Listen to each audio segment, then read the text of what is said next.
Reporter ചാനലിലെ ഏറ്റവും വലിയ തമാശ പരിപാടി ഏതെന്ന ചോദ്യത്തിന് പലരും ഇപ്പോൾ പറയുന്ന മറുപടി എഡിറ്റേഴ്സ് അവർ എന്നാണ്.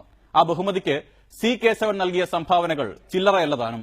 സി കേശവനിലൊടുക്കെയാണ് ഇന്നലെയും എഡിറ്റേഴ്സ് അവർ പര്യവസാനിച്ചത്. ചിരിക്കാഴ്ചയിലേക്ക്.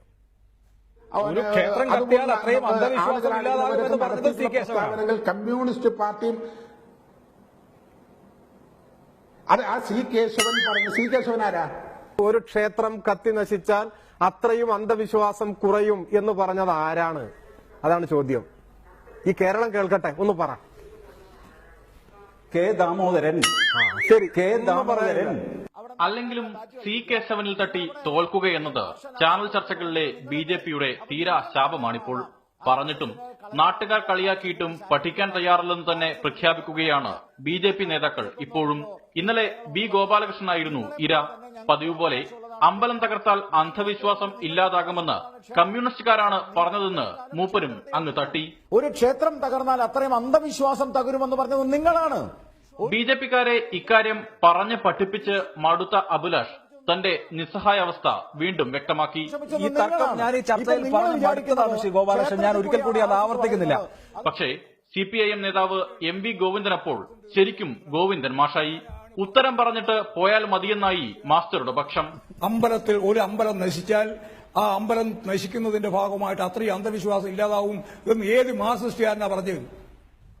പറഞ്ഞോ? എന്നിട്ട് നമ്മളോട് പറയാ. വക്കീലാളെ പറ. ശ്രീ ഗോപാലകൃഷ്ണൻ പറ. ഗോപാലകൃഷ്ണനോടാ പറഞ്ഞു പറയാൻ.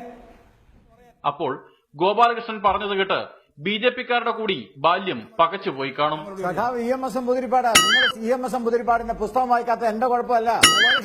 ആണെങ്കിൽ ആ പുസ്തകം ചർച്ച മാറ്റി വെച്ചോ. ഇ എം എസ് പോലും ഞെട്ടിക്കാണുന്ന ഈ വെളിപ്പെടുത്തൽ കേട്ട് അഭിലാഷും ഗോവിന്ദൻ മാസ്റ്ററും പിന്നെ ഏത് പുസ്തകമെന്നായി ചോദ്യം. ഞാനൊരു 4 ഉദാഹരണം പറയാം സുഹൃത്തെ.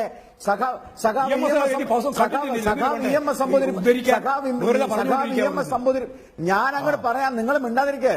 ഞാൻ പറയാം. സഖാവ് ഇ എം എസ് എമ്പുതിരിപ്പാട് പറഞ്ഞു, നായനാർ പറഞ്ഞു,